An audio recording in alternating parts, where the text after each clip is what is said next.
Hi, welcome to Hollywood. Hi, welcome to Hollywood Video. What can I do for you?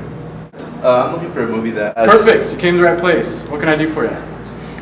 Well, I was actually looking on your website, and I was wondering if you had any movies that you could download on the iPads. Hey, Jackie. What? Do you have any quick downloads to iPads or anything like that? Not I know, like Netflix. That's alright, I'll just try somewhere else. Oh, wait. We got good deals on VHSs and DVDs right now. Am I able to download them on my iPad? Well, no. Yeah, no thanks.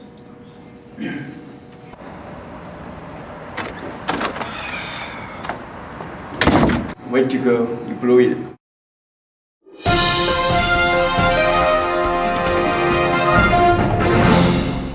Good evening. I'm Jeremy Harden with KEOU News here in La Grande, Oregon. Thank you for tuning in. Tonight's top story is focused on Hollywood Video, a videotape rental store found in Portland, Oregon. Within 10 years, the Hollywood Entertainment Corporation operated over 1,000 stores in 43 states and was the second largest video rental and retailer in the United States. Today, that title will cease to exist. Our on-the-street reporter, Samantha Flett, is live at the scene of the final store closing of Hollywood Video. Hey, Samantha. Hey, thanks, Jeremy. I'm down here at the local Hollywood Video store in La Grande, and it looks like things are finally starting to get quiet around here. People have been in and out all day buying low-priced movies, video games, even the posters off the wall. It should be bare by the end of the day. Needless to say, this looks like it's going to be the end for Hollywood Video and its parent company, Movie Gallery. By 1991, just 3 years after its first store opening, Hollywood Entertainment Corporation had revenues over $5.1 million and income over $281,000. From then on, the business grew and grew. Hollywood Video started buying smaller chains across the country, but still remained runner-up in video rental stores to #1 Blockbuster. But as Hollywood Video attempted to reach #1, the millennium hit, and new developments in technology began to create a challenge for the entire video rental industry. We went out on the street and asked people how they rent movies today. How do I rent movies? I go to the Redbox right there and I rent those. Or I stream Netflix. Usually at the Redbox at either Safeway or Walmart, but that's really my only option in La Grande, so. Netflix opened the door of convenience by introducing the concept of mailing movies to customers with zero late fees and completely eliminating the trip to the rental store. That later progressed to online streaming, so the customer can order and watch the movie instantaneously. Another option, Redbox, a vending machine of movies. The kiosk allows customers to rent movies for a night using a credit or debit card to pay, a cheaper and more convenient option. Also, video on demand, cable pay-per-view, and direct programming from satellite TV are other convenient options that don't require leaving the house at all. In a study, 40% of the market segmentation of consumers are between the ages of 18 to 34.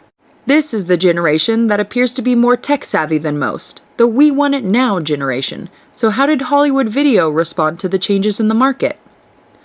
Within all the chaos happening with the video rental store closures, we were able to speak to Hollywood Video and Movie Gallery President and COO, Wes Sand, to get his take on the franchise's final days. Well, we tried. We knew the day wouldn't be far away after we realized that we and Blockbuster weren't the only option to get movies anymore. Our company just didn't adapt.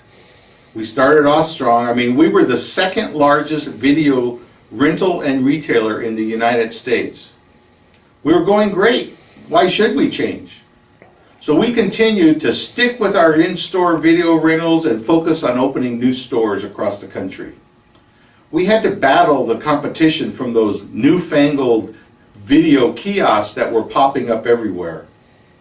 We were just unprepared with the industry-wide changes that were occurring. Our numbers were starting to plummet. And plummet they did. With the rise of Netflix and the video rental kiosks like Redbox, there was a dramatic drop in revenue within the traditional video rental stores. The #1 largest video rental franchise, Blockbuster, even changed their company model in order to compete with the new way customers were renting movies. And in 2004, Hollywood Video was the target of a hostile takeover by Blockbuster. To avoid the takeover, Hollywood Video merged with Movie Gallery after accepting a buyout offer of $1.2 billion, including $350 million assumed debt. But this didn't help Hollywood Video escape its unavoidable fate. In less than 2 years, weighted with debt and nearly immobile on the innovation side, Movie Gallery had filed for Chapter 11 bankruptcy and closed nearly 1,000 stores, putting more than 1,000 Oregonians out of work. Like I said, we failed to change as the industry changed. In January 2007, we tried to offer a new service to get us back being profitable again. We also tried by acquiring a competitor, MovieBeam, a digital movie service. I thought it was a bargain at $10 million, but it failed and we sold it a year later at an $8 million loss. We tried, but it was just too little, too late. I just hope I can find a job over at Netflix. Movie Gallery emerged 6 months after filing for bankruptcy, only to arise in a market where conditions continued to worsen. Not only has the recession hit the industry, but the mail, online, and other content options continue to chip away at brick-and-mortar rentals. The Movie Gallery company filed for bankruptcy again in 2010. Bringing us where we are today, outside the final store closure of Hollywood Video, witnessing what could be the last breath of traditional video stores and the continuing rise of instant rental options. Back to you, Jeremy. Thanks, Samantha. What an interesting example of how the norm of our society changes every day from technology.